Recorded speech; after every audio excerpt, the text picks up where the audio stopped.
This is the Go Radio Business Show.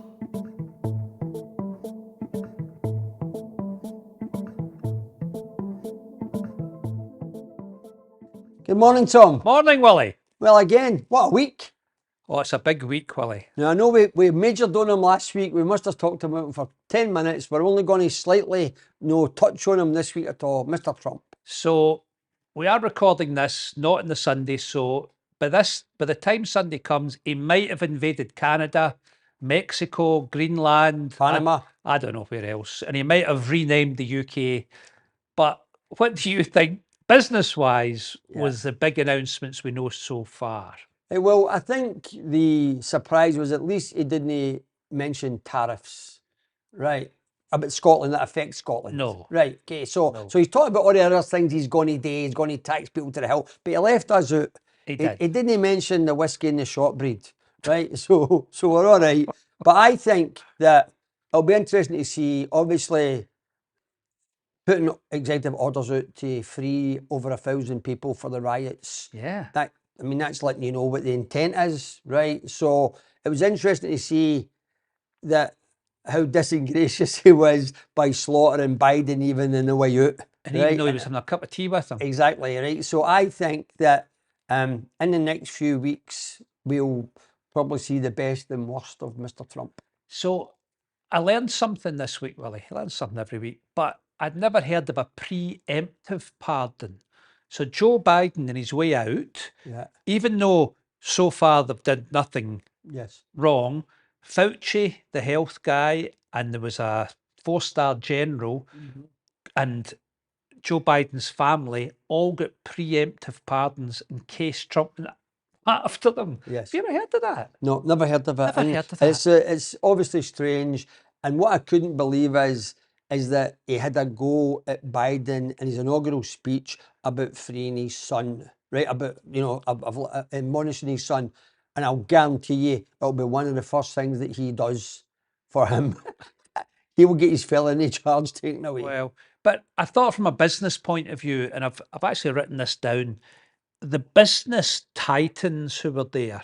So we've got Mark Zuckerberg of Facebook, Meta, Bernard Arnault, which is LVMH, which is Dom Perignon. One of the richest guys in Europe. Richest guy in Europe. We've got Larry Page and Sergey Brin of Google, Alphabet. We've got Warren Buffett was there.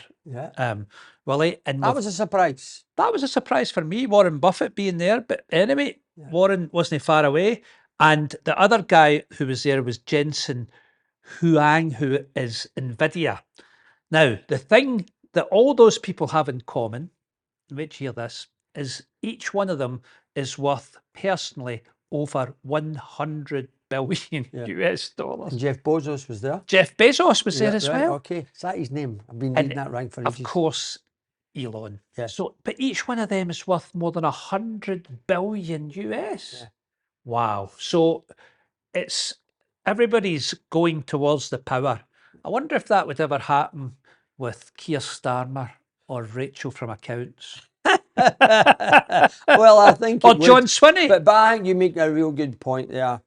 And also, it was interesting to see the chief exec of TikTok was there after just being banned. There's a deal going on. Well, he gave him a 75-day reprieve, so they're back getting used today. So I actually think it was sad, Tom, because it demonstrated there that the money now is actually more powerful than it's ever been. There's people there who threw themselves under buses just to be there, who have had nothing good to say about them. They're all there, and they're all doing the same thing. So cozying up to the new leader, I think will be interesting to watch over the next few weeks. I wish they would all get together after it and see what they could all do for the poor.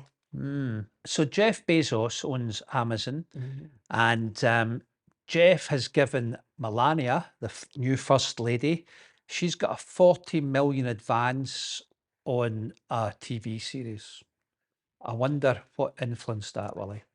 Well, so if Keir Starmer comes to you and he said, Willie, I want to do a TV series, you know what to say. Enough's enough. We'll stop talking about America, right? Back to the UK. Right. Okay, so some green shoots if it turns out to be true. Hope so. So obviously Davos is on this week, and for people who don't know what Davos is, it's when all the world leaders, all these guys we've just been talking about, all they're get not together. there. They all get together. Oh, they'll all be flying in today now that Right, the big okay. party's over. So all the top institutions are represented in Switzerland at Davos, and they talk about what's happening globally. And it's interesting that a survey taken out today by a lot of leading economists rates the UK only second behind the US as being investable in the next couple of years. Yeah. So Rachel from accounts might have got something right that we've not yet seen. Well, I don't think, listen, last week I defended her that it wasn't all her fault. The gilt market was going the way it is. But I don't think she can take any credit because she's only been in power for a few months about getting the UK investor ready. I think people do see the UK as an investable part. The people from the Middle East, Willie, there's a lot of Middle East money. And that's, you know, I've been watching the axis of power move. And yes, America's still powerful, but the Middle East, where you know better than me, I've just saw these petrodollars coming in, the Qataris investing. They bought Harrods, they've bought the Claridges, they've bought Barclay Hotel, etc. They just see Britain as a safe haven. Let's hope it is. Yeah. Well, I think it'll be interesting, and if that is, the other good news is that it was said today, and I think this came out of Davos, that there's a good chance that there could be as many as 4 interest rate cuts this year. 4. Right. Well, I wouldn't bet on that. No. 2 would be good. I'll bet you there won't be 4 cuts. But here's the most worrying number for me. Following the budget, for the first time in a long time, I think since 2020, 48,000 people lost their jobs in December. Wow. Right. So we went up from 4.3 to 4.4 on the unemployment number. And I said that a few months ago. Unfortunately, I think over the next 18 months that will go to 5. So, I mean, it hasn't kicked in yet. I'm trying to be positive. You're talking about green shoots, but the NIC, the threshold coming down and the rate going up, it only kicks in April. And that is a tax on jobs. There's no other way around about it. And for a government that says they're pro-growth, I actually couldn't believe it when they did it. No country has ever taxed its way to growth. That is a tax on jobs, Willie. Now, a friend of yours and mine, Stuart Rose, Lord Rose, has said this week, he's come out and said working from home is not real work. What do you think? Honest opinion, we employ 7,500 people today, and a lot of our staff, especially the head office staff, and all our head offices, a lot of them now work from home. The numbers would show you that statistically that the performance of the people, according to the client, is okay. Right. My worry about working from home is that you don't get recognised. How do you get promotion? Right? How do you learn? How's your interaction with the people there?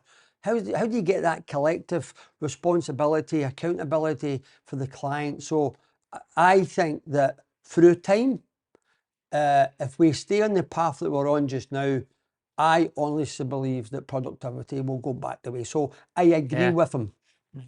So, I mean, I think it's horses for courses. One size doesn't fit all, Willie. But if you're a young person hoping to be mentored by someone, you can't do that over Zoom. You've got to be there, you've got to listen, you've got to watch, you've got to learn, you've got to take in all these non-verbal messages that are happening. And I think some businesses might be able to get away with it, like technology businesses where the tech people are very high level and they don't really want to be in an office, then fine. But if you've got a younger workforce, you're looking to be training them, apprentices, you don't learn the trade over Zoom. No, I agree. And I think that we talking about productivity, we majored last week on procurement. Yeah. Right. Did your phone ring? Any job No, offers? it didn't. It didn't. Oh, dear. But what I'll say to you, I read an article this week in the Mail on Sunday Oh. where I had to read it 3 times to make sure I was reading it correctly. there is young people down south in care. And there's all these providers setting up their own care homes and all of this kind of stuff. Yep. And there's some instances where local authorities are paying, wait for it, £63,000 a week What? for a kid to be looked after. Oh my goodness. £63,000 a week. And you've got all these VC companies have all opened up. You had a guy that was part of a £21 million tax fraud probe, right? Set his 19-year-old daughter up to front running a couple of these businesses.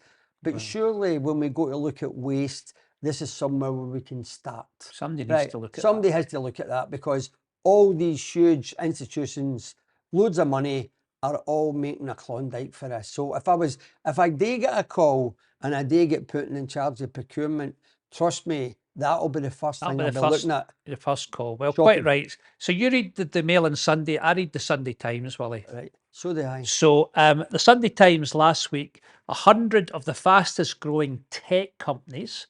I was delighted to see there was 3 from Scotland. Yeah. So some might say it's no many. I'm saying 3's a good start, which was Jonathan and John from Utopia, Yeah. which has been on our Scale Up program. Yes. There was Skyora Satellites Yeah. and Safer Group, who make security towers. So how do we go from getting 3 out of 100 to getting 20 out of 100, Willie? What do we need to do to help those businesses? Well, we had the lads from Utopia on the show, Yeah. so hopefully people listening to that and will hear that, but it's not enough.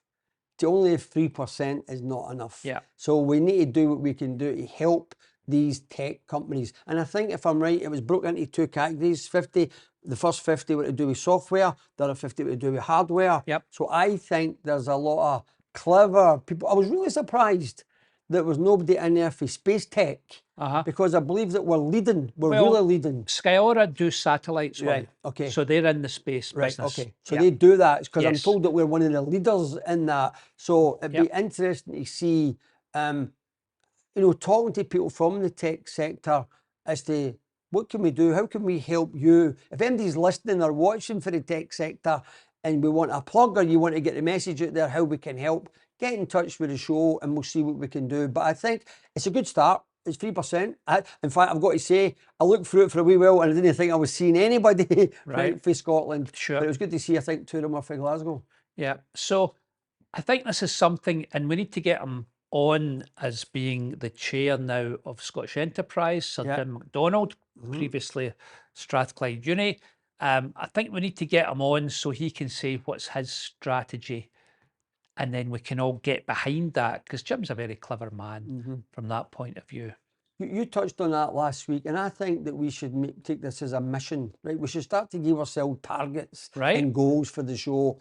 And I think in the next few weeks, we should get Jim on, ask him what he thinks, right? What he's already gleamed already about Scottish Enterprise. You've already spoke about let's get one body, right? But to see how, if we can help, right? We know we've been praising Scottish Enterprise a lot last year. Adrian and the team have been doing a great job there.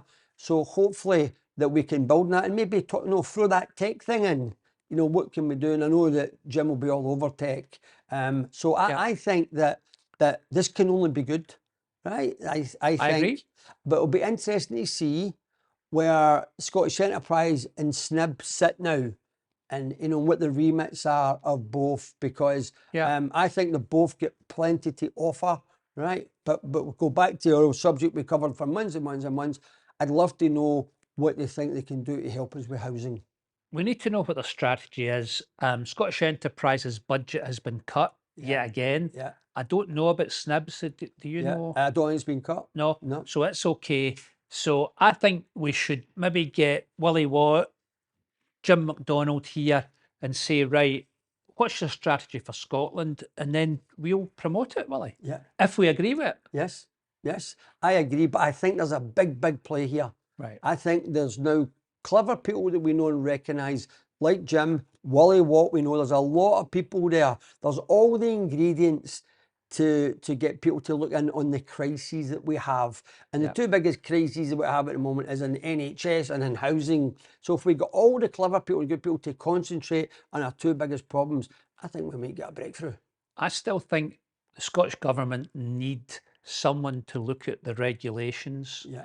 You know, in housing, we get so many regulations thrown at us that are not well thought through. Yes. They get into policy, they don't, it's being done to the sector rather than being done with the sector.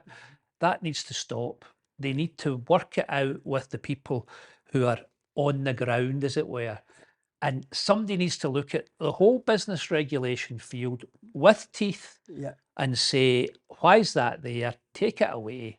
That's preventing growth. Well, it's interesting you bring up the word regulation, because one of the things I'm really, really concerned about is the chatter, bit of it coming from Rachel Reeves, bit from other people, about putting pressure on the regulators, Ofcom, Ofgem, and now the banks, to lift some of, they think that by lifting regulations, it's going to grow, the growth will kick in.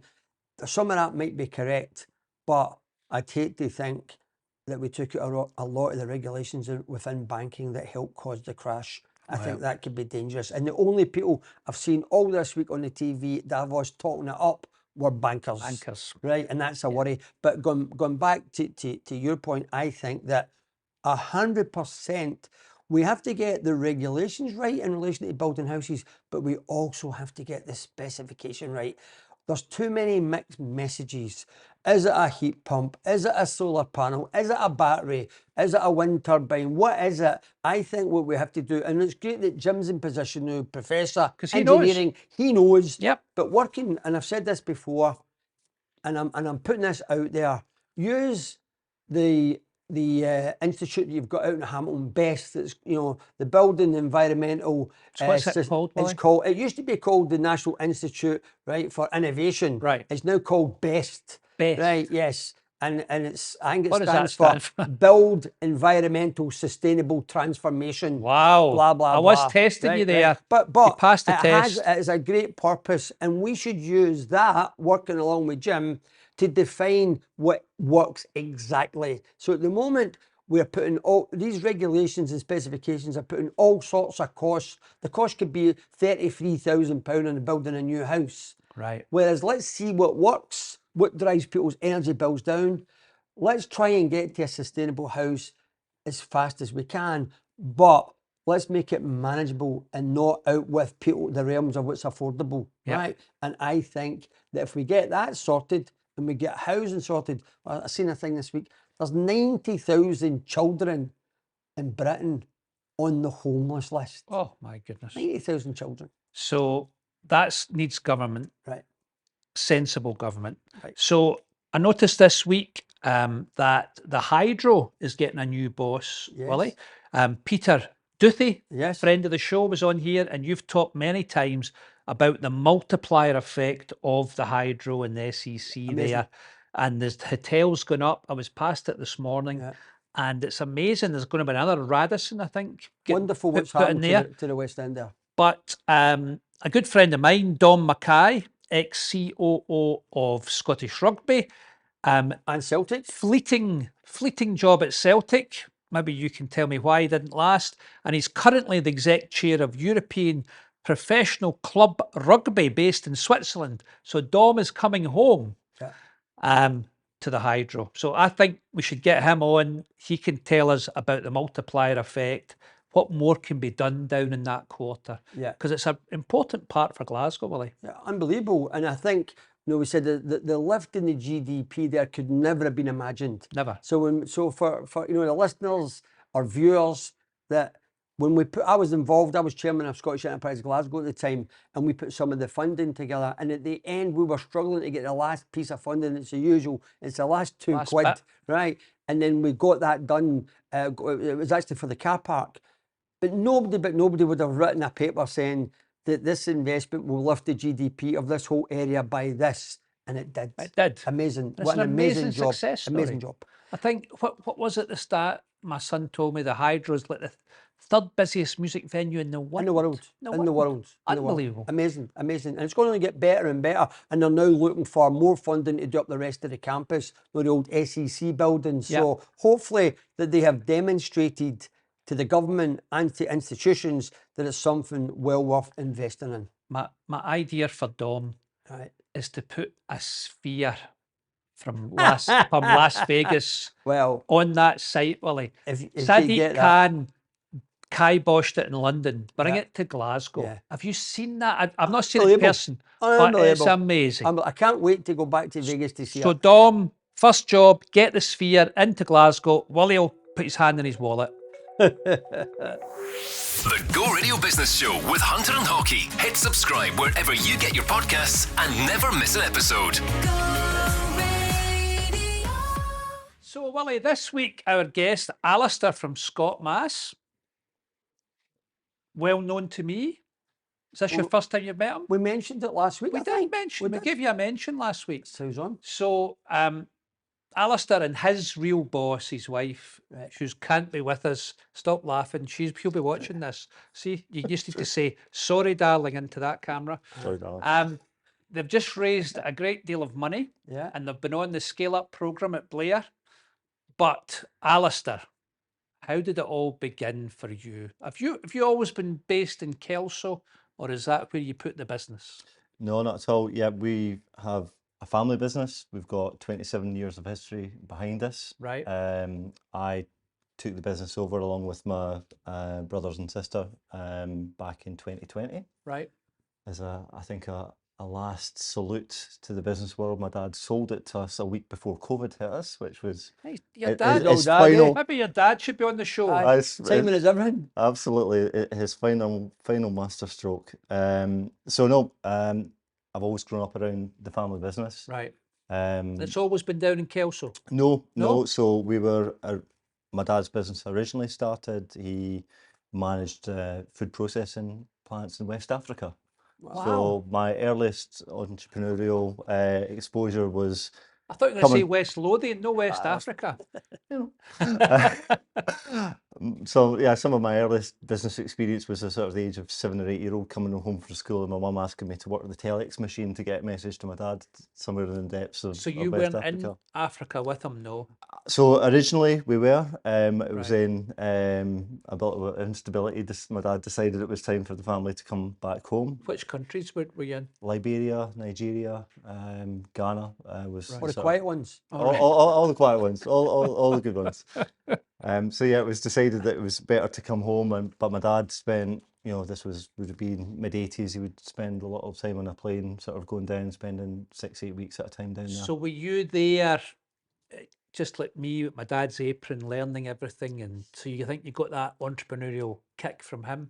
Totally, yeah. Right. I mean, the business was run from the front room. I sort of, primary school, I understood what an LC was, and I understood sort of business in that regard. So Right. yeah, it was definitely in and around the family, and the ups and downs that come with that. Right. Okay. Good. So you're there. Your dad's over in Africa. You're interacting with the business, and then what happened in your journey? Did you go into the business straight away, or did you go and get an education somewhere else? So I very quickly had a love for two things, sort of in later years. One was tech. I was sort of quite into the computer side of things, and I also really liked the biology side of things. I liked killing dangerous bugs because it's a simple thing, but dangerous bugs kill a lot of people around the world. You see all the stuff around malaria, around bacterial infections, that sort of thing. So I went to uni to do microbiology, but I really didn't want to go be that guy who went straight into family business. I wanted to get a wee bit of extra exposure. Bizarrely, I met this guy in a pub, and he got me a job in Bermuda. So my first job was Bermuda? Wait a minute. yeah, Wait a minute. No. What pub were you in? Could we go? It was one of those bizarre things. He just got a job with a stock brokerage, and he was sort of, I've got this thing that I need to do. I need to merge two databases, and me being a geek, I sort of said, well, you just do blah blah blah. It's like, come and see me on Monday, and I ended up with a job out in Bermuda. Wow. I need to tell you, so I Which was only ended great. up in Bermuda. Did you? Yep. When I first finished, when my time was out, someone said to me, if you get your City and Guilds, get accreditation for air conditioning, refrigeration, you can go anywhere in the world and work, and also get a driving licence. So when I got both of them, I thought the world was wide open to me. And I'm not a guy down a pub, but a guy called Dave Peddy told me about he'd just come back, and he says, how would you like to go to Bermuda? You didn't say Hamilton? No, No. I didn't get that deep as to where I was going to be, but what he did say was, but you can't get the football on the telly there, so that was the end of that. Sorry. So you went to Bermuda. Yep. How was that? It was, fantastic job. Probably made more money than I could have imagined in my early 20s. Right. It was fantastic, but Nice place. I've never been. Beautiful. great Nice. place. But I think the thing that I took away from it after about 18 months was there's a lot of miserable millionaires out there, and I was so You point to me for I've No. never been. I was surrounded by people who had more money than sense, Right. in some cases, and I didn't.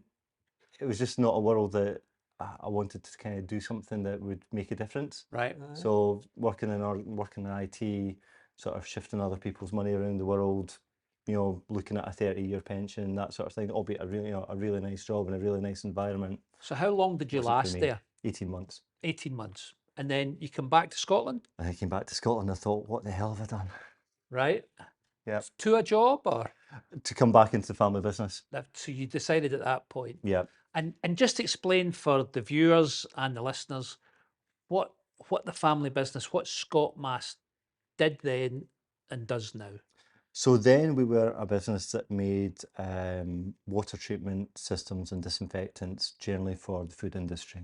Right. So we were all about keeping food safe. So So we you have- would, so your customer would be who? our customers would be their food processing plants Right. or farms. So long story short, when you tuck into your KFC, you're not going to get listeria or some other nasty illness. And that starts right the way from at the beginning of the food chain to making sure that the chickens are healthy, to make sure that No salmonella, no legionella. exactly all Right. that sort of stuff. So that's where we were back in the early 2000s, and that was really built up on the history of my dad's work. Okay. Earlier on, I went in a technical role, and we said, okay, well, we can keep farms safe. What about hospitals? So you were coming up with some innovations. yeah, Right. same core of chemistry, same core technology, but I obviously had a wee bit of an IT side of things. So I was looking, well, if we had this control system and so on, lots of the inquiries we were getting back was not what can you do, but how can we prove what you've done? Because people Okay. are worried about proving it. So we added a bit of IT tech. I was proud to say we had IoT technology before IoT was a thing. Right. We good. were very early on the curve, the tech curve. From a business perspective, probably a wee bit too early. We were certainly Well, ahead of our yeah, times in there. And from there, we went from hospitals. We then got into the North Sea market. North Sea. Again, Right. So how does it work up there? similar types of issues. You've got an oil platform sitting in the middle of the North Sea that has stored water. That water can carry bacteria. And if you're a North Sea oil company and you've potentially got all the people on your platform going down with a bacterial illness, that's actually a massive risk to your bottom line. Of course. I So- hadn't thought of that. Yeah. These types of opportunities come up when we work as we do with water. It's pretty ubiquitous. So I've come across these sort of applications. So what we've done quite well is to take tech that we've developed in one sector and say, oh well, we could just tweak that a wee bit and Do a similar thing in a Maybe- different sector. yeah, you Right. might have a different business model, you might have a different revenue model, different service model, but the core technology is the same. And how easy was it getting into new sectors? Having a good, well-motivated beachhead customer is really important. So, Right. Somebody who's really motivated, they've got a problem, and generally it's that conversation with the end user. So Right. you'll solve a problem that somebody's got in the first instance, and then you go, okay, how do I then scale that up? I can't go and speak to 1,000 different end users. You then build on your distribution model, but we do that Right. with a really good understanding of the problem that we're solving and what the end user's motivation is. Okay. So on that, how did you break into the NHS? Again, it was Because it's problems. a nightmare. Yeah. Again, it tended to be around hospitals that had a particular problem at a time, and were sufficiently motivated to speak to us. And once you build up a reputation, it's actually relatively easy to go in and do that. Just give me an example of how a hospital, what kind of problems would it have that you can solve? That can be anything from Legionella. Mostly. Legionella. Is that coming through the water, or are you looking at a wider? So it all comes through the water. Is it right? So there are, there's examples of waterborne infection. There's now a lot of science out there that, as science has improved, people always used to talk about Legionella. There's now about 20 different bacteria that have been identified as being probably of similar risk. Right. You've got examples close to home in Glasgow that have been through that, and public inquiry ongoing about that at the moment. These are, big growth areas for us, because people understand that you've got a big building.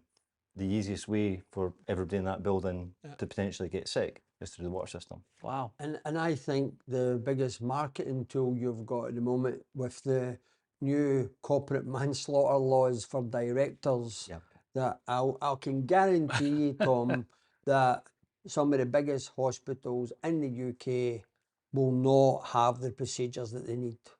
Right. And I'm not going to name them, but I can tell you hospitals just now that have had Legionella outbreaks in the last few weeks. Really? Right. So, and it's interesting some of the things that we've heard about the QUEH, so I think there's a huge, it's great. I love it when I talk to someone who has a product and right away I'm thinking in my mind, well, where could you go with this product? And basically with your product everywhere, just about. Every commercial building, everywhere it's got a water tank, everywhere it's got water treatment. There's nothing worse than the problem about water tanks is things stagnate, right? You get, even with a closed system, you get silt on top of the water, all of these things. You get Legionella through the shower heads, through water taps, all of that. And you'd think that a hospital anywhere has got to be sterile. So for me, if I was on the board of a hospital board, first thing at the board meeting every month, I'd be asking, where are we? Where are we with accreditation? Have you phoned Scotmas? That's it. Sorry. So you're taking the business into using your tech, your biology into different sectors, and that's been your scale up. That's been the way the business is growing. Yeah. I guess subsequent to the hospitals, we then ended up through work in the Middle East from the oil fields. We ended up looking at desalination plants. So which countries were you in? So the first operation we had in the Middle East was in Qatar. We've then moved on into Saudi, UAE, and we're kind of growing the platform from there. Wow. And I think the interesting thing about that is the thing that you wouldn't know being in Scotland is the open arms that you get as being a Scottish business in that part of the world. Yeah, well, he knows about that. So, well, I actually know about, probably, I'm going to say, did you look at the desal plant at the Pearl? Yes. So there you go. Yeah, so. Well, I refused to take on the FM contract for the Pearl, so I'm delighted that somebody goes, yeah. So what's the Pearl? It's they built a brand new city in Qatar, beautiful, out of this world. Right. But the thing that put me off is that for the first time they were going to tell locals you had to pay rates, and that's how you're to get paid. I went, well, once you've got a few years of that under your belt, give me a call. So, but yeah, so I know the Pearl. Desalination technology, which is what they use out there, was actually invented at Glasgow University. Was it? Wow. And there's a big body of engineers that come from these countries still, because of family history, to come to and train in Glasgow. Glasgow, brilliant. You go through some of the old desalination plants, they've still got Weir Pumps Glasgow 100%. all over it. So, we tap into that and that affinity that still exists. And So obviously, when you say we're Scottish, it's like, let me say a wee story about that. So when I worked in Abu Dhabi, it was the same, it was all Weir Pumps. And the German head of engineering, Harold Sturman, said to me, Willie, when you go back, this is 40 years ago, right, or 35 years ago, he said, we need this pump, right? He says, could you get us it? So he gave me the model number. Serial number. Yeah, so this is true, Tom. I phoned up Weirs and I get put through to parts. And this wee woman answered the phone and she said, what can I help you? I said, I'm looking for 2 drive motors. Here is the numbers. And she said to me, no, You must be wrong, son. They're in Abu Dhabi. What about that for a system? And I That said, no, was you're right. 35 They're years in ago. Abu Dhabi, eh? So we're way ahead of the game. Yeah. Brilliant. Right, so you're now in the Middle East. So how are you coping with this growth? I think obviously the scale up plans that we have for the business and the recent investment is really No, we haven't talked about that yet, so Yep. the listener and the viewer doesn't know about that yet. We're going to come on. Okay. I think one of the dangers as a small business, a small tech business, is that you get spread too thin. Right. So we've had to go through a fairly thorough process of saying, actually, yeah, here are our target markets.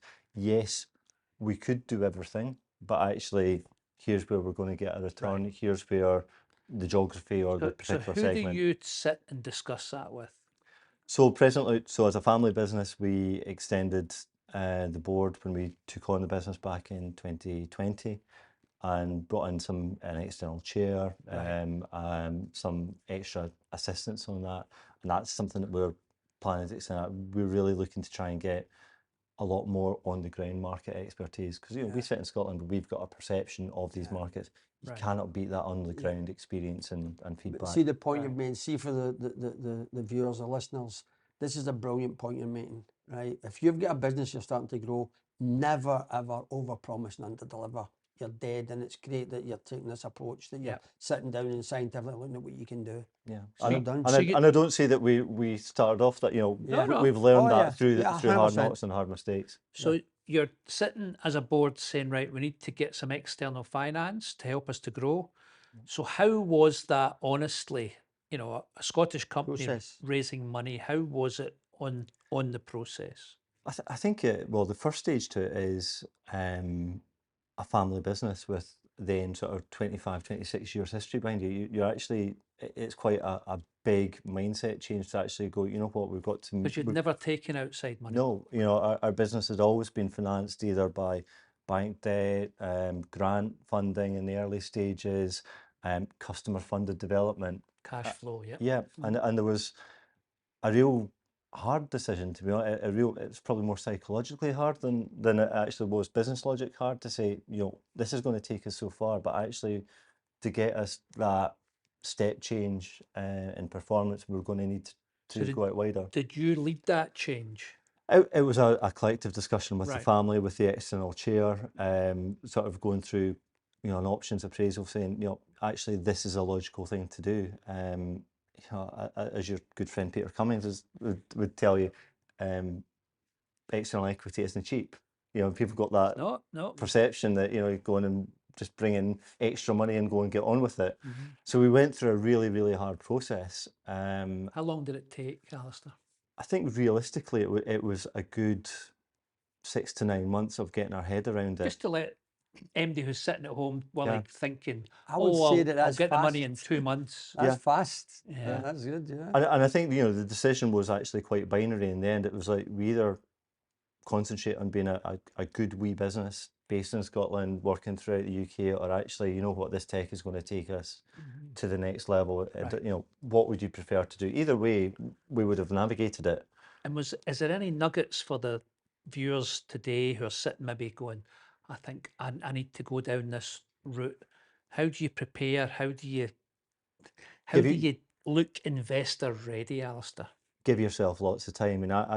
Nicola and I can pinpoint exactly when the decision was made. It was at the conference at Gleneagles in November 2023 when we both walked out into the car park. After hearing Willie and you Susan speak. It was before the dinner. All right. Okay. But we both came out and said, right, yeah, we're going to do this. And it was brilliant. That was the decision point. So you and your wife made that decision. Yep. And then looking back, because you wouldn't know the process. Yep. What's any nuggets you can give and look into that camera, because this is gold. The entire process was a 9-month process from getting the investment memorandum together. Nicola and I spent, certainly all over Christmas, probably into the end of January, writing not just your business plan. It was a business plan plus it was a marketing brochure. It was about who we are, what we plan to do for the world, as well as all the financials and everything else that you might present to your bank or somebody else. This was, for the first time, we actually had to go out and sell our business to other people, your customer, rather than selling your Yeah. products or your technology. And it was very much a sort of warts and all. Here's what's holding us back. Here's who our competition are. Here's what we think our competition are doing. And here's how we plan over the next 4 to 5 years to get around that and get to that leadership position. Because the one thing I think throughout the process, an investor will smell is fluff. You know, we had to try and lay that out. From getting that, what we thought was finished, it was probably another 3 months of battering it around, going, no, you're not. Yeah. And But we should tell the viewers why, because what investors do is they want to see another month's trading, another month's trading, another month's trading. Yeah. Right? And they'd made their decision 3 months earlier, Yeah. but they just wanted that confirmed. I guess if it was my money, I would probably do the same thing. So who did you go with in the end, and how much did you raise? If it's Sure. I think it's a matter of public knowledge. Absolutely, isn't it? yeah. So we've raised a first tranche of 2.2 million, which has come from a combination of the Investment Fund for Scotland, which is managed by Mavin Capital Partners, and Scottish Enterprise as co-investors. And they've both been with us through that journey. Well done to both of them. Yeah. Well done. So we've got 1 minute left. So you're in Kelso. How many people do you employ? What's the size of the business, and what's the aspiration for the business? So we currently employ 50 people. Fantastic. And as part of the plan, we expect to increase that to by another 40 over the next 3 to 4 years. And these are good jobs. High quality jobs, absolutely. They're Yeah. engineering jobs. We're on a big recruitment drive at the moment. Yeah. Any problem finding talent to come to Kelso? Kelso's the Scottish Borders in general is a great place to live and work. We've got low cost of living, we've got great schools, and we've got fantastic leisure You're opportunities. selling it well. You're selling it It's well. a great place to be. Big question: have you attracted them over the border? We have, yes, Yeah, we absolutely have. brilliant. Our furthest afield has been from Essex, and he loves it. And do you have to pay a bit more because we tax people more up no. here? We're only 5 miles from the border. Oh, brilliant! So they can live in Carlisle and not pay the Scottish that was amazing. premium. What a story! Well, what a story! I mean, Willie, I knew you would love this story. Yeah. And Alistair, to you and Nicola and all the family business, well done. Yeah. You were a real breath of fresh air coming through the scale up. A lot of people learn from you, and a lot of people will learn from you today. And we keep in touch with the show. Let us know how it's going. Yeah. Well done. Thank you. And thank you for everything that you and Willie continue to do for business in Scotland. It's Brilliant. great. And hopefully we Mainly better luck. me, no him. No, but hopefully with a wee bit of luck, I'll be phoning you. Fantastic. Might have a wee customer for you, or a big customer. A big you. customer. He Right. doesn't deal with wee customers. Brilliant. I Right. feel. Thank you. The Go Radio Business Show with Hunter and Haughey. Hit subscribe wherever you get your podcasts and never miss an episode. Tom, great guest in the show this week on the boards you can't afford. David Sutherland. David is the director of Cruinn Consultancy. Welcome. Yes, thank you. Thanks for having me on. David, so I've been reading. Give your business a plug, first of all. Willie likes businesses to come and plug what they do. So what is it you do? Yeah, well, I suppose to put it into a sentence, I would say that our purpose is to make really meaningful human connections to try and help everybody involved prosper. And that's, without sounding too smarmy or cheesy about it, I think that is really the plan. So for us, we connect people with good quality jobs. Right. We hope those businesses will then succeed out of that, the individual will, and also hopefully we will as well as part of that. And did you that start process. this business? So my colleague Claire actually started the business. Right. She was close to 20 years. She probably won't thank me for saying that, but close to 20 years with Michael Page, who quite a large international recruitment firm called Page Group. Right. Family life, had kids, went back, wasn't that sort of friendly to that environment. So she decided to set up on her own, sort of led it as a lifestyle type business for a couple of years. And then, I mean, bless her, I mean, I took about 6 months to agree to join as a partner with her in that business. So were you in another business doing similar? Yeah, so I was managing the team at Hayes, Hayes, in the right, technology team. So Yeah. quite a similar environment to And a big company. Michael Page, yeah. Right. And I think there's really good things that those businesses do that we Of course, aye. both liked, and think actually there's a lot you could take into another business and I guess rework some of that. But there's some of it that, you know, for for me, I suppose, and for the people that we work with, there's certain parts of that we thought we could do better, and do it in a more bespoke way, and actually just channel ourselves into the verticals that we're really strong in, and deliver results for who we work with. So far so good. We've grown the team up to 9, albeit one's on maternity leave. So when you say verticals, Yeah. tell the customer, Yeah. tell the listener, the viewer, Yeah. but just in case they're looking, what are your specialisms? So there's 3 main areas that we look at. The company was founded in the world of executive search, so really helping businesses with sort of senior and strategic hires. So that could be a chief exec, it could be a chairman, could be a finance director, that kind of thing. But Claire actually led the finance team at Michael Page, and I was in the technology team at Hayes. So there has been a real slant across finance and technology in our growth as well. And they're both really big sectors in the Scottish market. You know, a lot of businesses, almost irrespective of what they're doing, technology is playing a huge part in how they transform. So business is good? Yeah. Business is good. I've got to admit, tail end of last year, like a lot of recruitment businesses, I think it was a bit slow. I think the Labour budget announcement and things was a bit like putting on the brakes here. Willie's been feeling that. But there was definitely a bit of hesitance, and I think, you know, thankfully, you know, coming back after the festive break, it's almost felt like the shackles have come off a little bit. Okay, good. Not back to where it was. I mean, I read this morning, for example, that from this time last year, the first 3 weeks of 2023 to this first 3 weeks of 2024, sorry, and the first 3 weeks of 2025, the vacancies out in the Scottish market are down 32%. Yeah. So it's still a good bit down, but based on where we were tail end of last year, it has climbed quite a lot. Well, we mentioned earlier, 50,000 people lost their jobs in December. 48,000 people. So where are you based?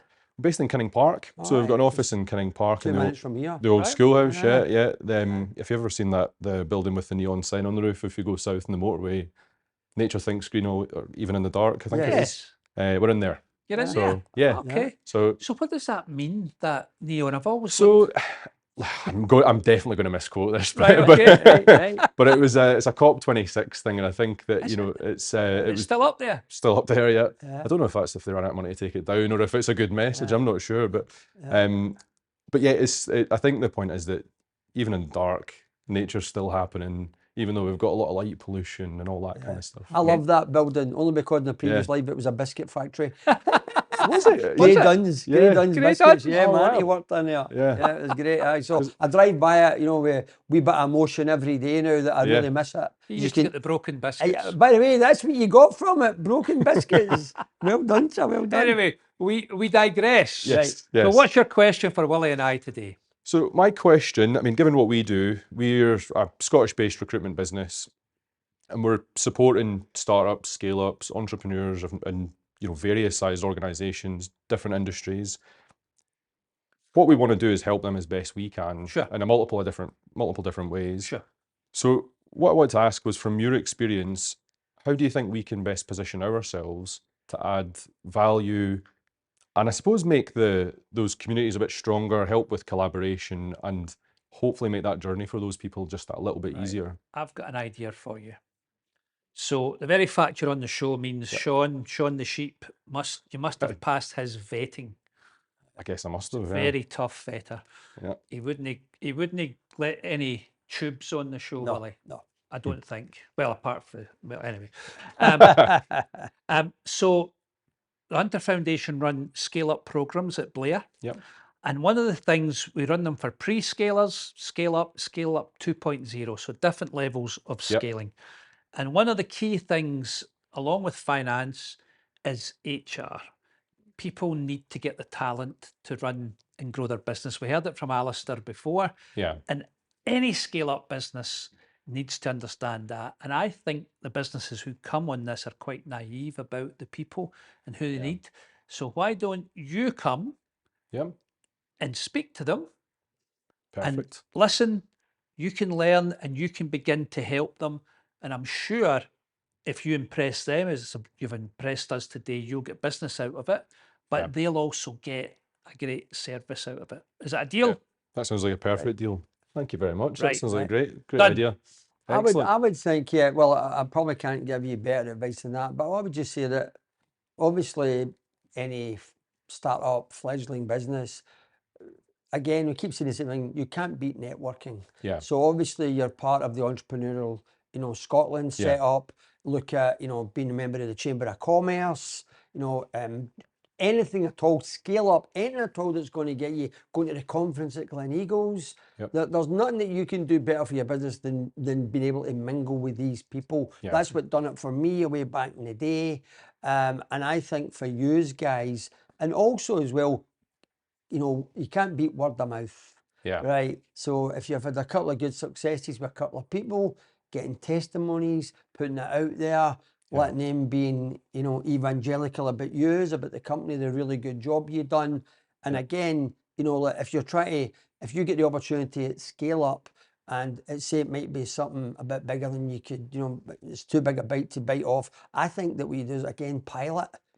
Let's try something for you. Here's what we can do. Because in the world that you operate, obviously we work across the globe and we use recruitment companies everywhere.